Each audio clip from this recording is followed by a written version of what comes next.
अस्सलाम वालेकुम dear students. उम्मीद करती हूँ कि आप सबके सब लोग खैरियत से होंगे।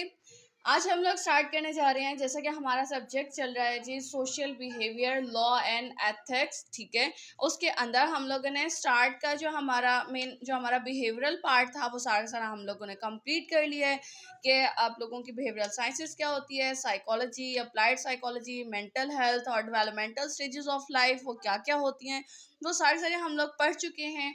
राइट, अब हम लोग अच्छा, अगर आप लोगों ने नहीं पढ़ी वो, ठीक है, और आप लोग वो टॉपिक्स देखना चाहते हो तो उनके लेक्चर्स जो हैं वो 1 बाय 1 मैं इसकी मैं डिस्क्रिप्शन बॉक्स में डाल दूंगी, आप लोग वहां से देख सकते हो। आज हम लोग स्टार्ट करेंगे इंपॉर्टेंस ऑफ कम्युनिकेशन स्किल्स को। ठीक है, ये हमारे social behaviour law and ethics का एक सेकेंड पार्ट आप समझ लो। ठीक है, जिसको बहुत कंसाइज करके हमारे इन नोट्स के अंदर लिखा हुआ है। ठीक हो गया, तो हम लोग इसके अंदर कम्युनिकेशन को पढ़ेंगे और उसकी अहमियत के बारे में जानेंगे। ठीक हो गया, let's start our lecture. Okay जी, let's start our lecture from the book first. Book की हालत मैंने जी थोड़ी सी नीली पीली कर दी है।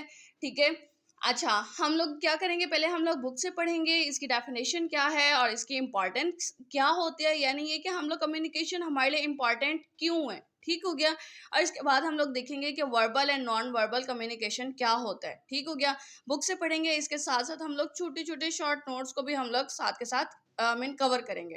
राइट, कम्युनिकेशन होता क्या है, आप लोग कहते हो आम लफ्जों में कम्युनिकेशन इज द राब्ता। ठीक है, दो लोगों का या दो से ज़्यादा लोगों के दरमियान में जो आप लोग मैसेज को या इंफॉर्मेशन मालूमात को या फिर आप कहते हो एडवाइस को दूसरे तक पहुंचाना बाय यूजिंग वर्ड्स या कोई सिग्नल्स या कोई जेस्चर, यानी कि आप बॉडी मूवमेंट्स के हिसाब से, मतलब बॉडी मूवमेंट्स के साथ आप लोग इशारों के साथ आप इशारों के साथ आप अपनी बात समझाते हो, या फिर लफ्ज़ों को बोलकर या लफ्ज़ों को लिख कर आप अपनी बात जो है दूसरे तक पहुंचाते हो, it is known as communication. ठीक हो गया, the word communication means the act or the process of giving or exchanging of information. ठीक है, यानी कि एक ऐसा अमल है जो कि जिसके अंदर आप देते हो या एक्सचेंज, यानी कि एक दूसरे के साथ मतलब कि वो करते हो, तब्दील करते हो किसका, इंफॉर्मेशन का, यानी कि मालूमात थ्रू सिग्नल्स और मैसेजेस। ठीक है, यानी कि जो भी पैगामात हैं कैसे करते हो, एज बाय टॉक, बात करके, या जेस्टर्स, यानी कि अपनी बॉडी की हर बॉडी को हरकत में लाकर। ठीक हो गया, यानी कि इशारे करके, जैसे हम लोग लाइक इशारा करते हैं कि नो, या फिर हम लोग मतलब कि वेटर को बुलाते हैं। ठीक है, इस तरह से हम लोग इशारे करके बताते हैं, तो वो चीज़ आपके जेस्टर्स में आ जाता है। और राइटिंग, राइटिंग जैसे लिख कर, एज फॉर एग्जांपल फिजिशियन जो है वो प्रेस्क्रिप्शन लिख कर देता है आपको। ठीक है, या फिर हम तक न्यूज़पेपर्स आते हैं, या फिर हमें ईमेल्स मौसूल होती हैं। ठीक है, वो सारी चीज़ें क्या है, लिखत में, यानी कि लिखने के अल्फाज को लिख कर आप तक मैसेज पहुंचाया जा रहा है। ठीक है, वो आ जाता है जी राइटिंग में। अब हम लोग क्या कहते हैं कि जी why as communication important, communication अहम क्यों है। ठीक हो गया, अगर हम लोग अपने इन नोट्स की बात करते हैं ना, तो आपके ये जो नोट्स है ना, ये कुछ पॉइंट्स पे डिवाइड हुए हुए हैं। हम लोग इनका बारी बारी करके मतलब समझ लेते हैं। सबसे पहले पहले आपकी फर्स्ट 2 लाइंस के अंदर उन्होंने क्या कहा है कि आप कहते हो कि ना, जो कम्युनिकेशन है ना, अच्छी कम्युनिकेशन इतनी ही इम्पॉर्टेंट है जितनी इम्पॉर्टेंट सही दवा देना है। ठीक है, यानी कि जितना अहमियत का हामिल आपका सही दवा मुहैया करना है, दूसरे को पहुंचाना है। ठीक है, उतनी ही अहमियत जो है एक सही अच्छी कम्युनिकेशन को भी हासिल होती है। It is widely accepted that communicating the correct information, के सही मालूमात पहुंचाना, एंड एडवाइस, या फिर उसको एडवाइस देना, नसीहत करना टू पेशेंट्स, मरीज को, is as important as providing the medicine itself. ठीक है, वो इतनी ही इम्पॉर्टेंट है जितनी इम्पॉर्टेंट दवा को देना है। ठीक हो गया, सेकंड पॉइंट में उन्होंने कहा है कि जी हमारा जो पेशेंट कम्युनिकेशन इसलिए भी बहुत ज़्यादा इम्पॉर्टेंट है क्योंकि हमारा जो पेशेंट है ना, वो जज कर रहा होता है। ठीक है, वो जज कर रहा होता है अपने फिजिशियन को, यानी कि अपने डॉक्टर को जज कर रहा होता है, कैसे कि वो कितनी गौर से उसकी बात को सुन रहा है, उसकी बात को कितनी अहमियत दे रहा है। फिर ये कि आपका फिजिशियन जो है कितनी अहमियत देता है उसको बात समझाने में। ठीक है, कि हम लोग जैसे जो फिजिशियन है वो अपने पेशेंट को बात कितनी अच्छे तरीके से समझाता है। ठीक है, उसके साथ इलाज को कितने अच्छे से डिस्कस करता है, इनके डायग्नोसिस और ट्रीटमेंट ऑप्शंस को कितने अच्छे से डिस्कस कर रहा है, वो तमाम तर चीज़ों को पेशेंट जो है वो जज कर रहा होता है, ठीक है। And how well the physician involve in the patient in decisions concerning his और हर केयर, और उसके लिए ना मतलब कि उसके केयर के लिए आप मीन जो फिजिशियन है वो कितना ज़्यादा कंसर्निंग है, ठीक है। यानी कि आप कहते हो कि कितना ज़्यादा उसके लिए ना यानी कि आप क्या कहोगे कि उसके लिए कितना ज़्यादा परेशान है, ठीक हो गया। तो ये चीज़ आप लोगों के लिए मतलब आप जितना अच्छे से कम्युनिकेट करते हैं ना फिजिशियन, डॉक्टर जितना अच्छे से कम्युनिकेट करेगा, पेशेंट जो है उतना ही ज़्यादा मुतमईन हो जाता है, ठीक है। तो अच्छा, इसके अंदर ये चीज़ आ गई, आप कहते हो the patient often measures quality by how well the physician listens, यानी कि जो पेशेंट है वो आमतौर पर ऑफन कभी कभार मेयर्स जज कर रहा होता है, ठीक है। यानी कि पैमाइश कर रहा होता है, कैसे क्वालिटी को, मयार को, किस तरह से, कि हाउ वेल द फिजिशियन, के कितने अच्छे से फिजिशियन जो है लिसन्स, यानी कि उसकी बात को सुनता है, ठीक हो गया। And how well and how thoroughly physician explains the diagnosis, और कितनी डिटेल के साथ, वजाहत के साथ जो फिजिशियन है वो एक्सप्लेन करता है डायग्नोसिस को, ठीक हो गया, यानी कि तशखीस को कितनी डिटेल के साथ जो है वजाहत करता है। एंड ट्रीटमेंट ऑप्शंस को भी, and how well the physicians involve the patient in decisions concerning his और हर केयर, और वो इसी तरह से कितना ज़्यादा फिजिशियन जो है वो उसको शामिल रखेगा वो डिसीजंस लेने में, कि उसकी हिफाजत के लिए, ठीक हो गया, यानी कि हिफाजत इन दैट सेंस कि उसकी सेहत के लिए।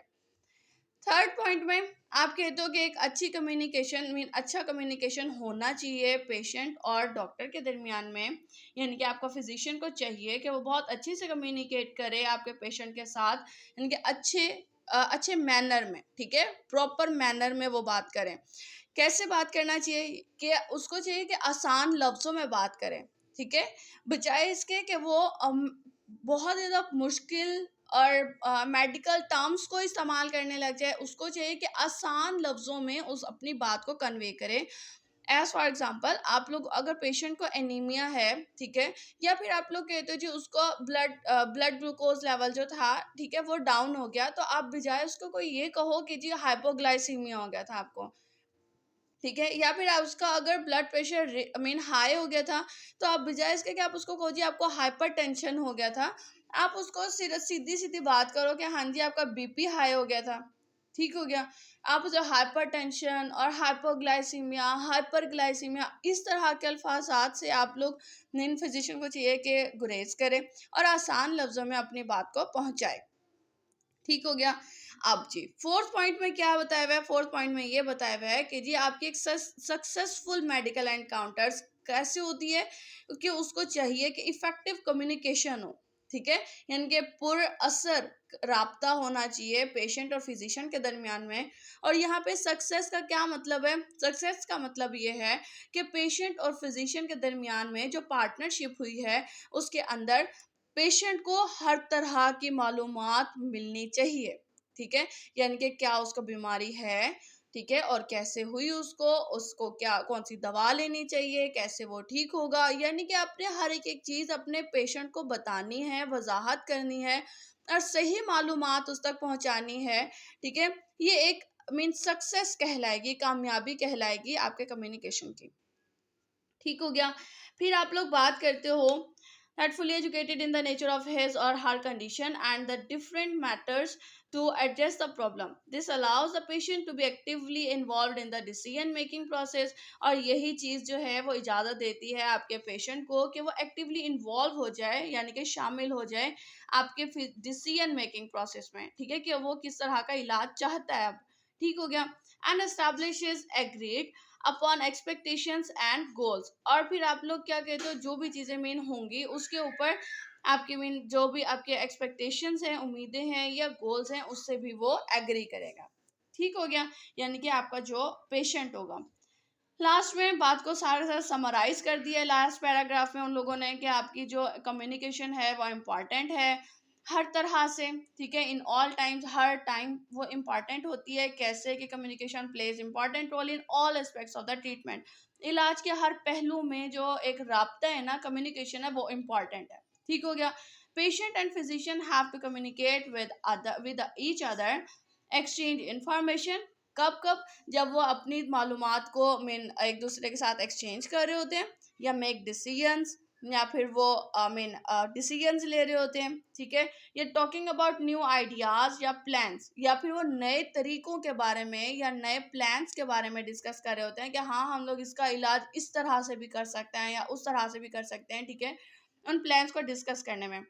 And best way best way to achieve the treatment goals, और मीन आप लोगों के मीन एक अच्छा या बेस्ट तरीका हासिल करना ट्रीटमेंट गोल्स को, गोल्स के लिए, उसके लिए भी अच्छा है कि जी हम कम्युनिकेशन अच्छा रखें. ठीक हो गया. ट्रीटमेंट गोल्स यानी कि इलाज के जो हमारे मकासद है ना, कि हाँ जी इतने टाइम में हो जाना चाहिए, मीन ठीक हो जाना चाहिए पेशेंट को, तो उसके लिए ज़रूरी है कि आप एक अच्छा राब्ता रखो अपने पेशेंट के साथ. ठीक हो गया. राइट. आई होप कि यहाँ तक आप लोगों को लेक्चर सही से समझ आ गया होगा. राइट. और अगर आप लोगों को फिर भी कोई क्वेश्चन हो तो आप लोग कमेंट सेक्शन में क्वेश्चन कर सकते हैं. हम अपना आज का लेक्चर जो है यहीं पर वाइंड अप कर रहे हैं, ठीक है. नेक्स्ट लेक्चर में इंशाल्लाह मैं इसका जो हैंड रिटन नोट्स हैं वो हम लोग स्टार्ट में पहले उसको देखेंगे, और उसके बाद हम लोग डिस्कस करेंगे that what is a verbal and non verbal communication. ठीक हो गया. अब तक के लिए इतना ही. Thank you so much. अल्लाह हाफिज.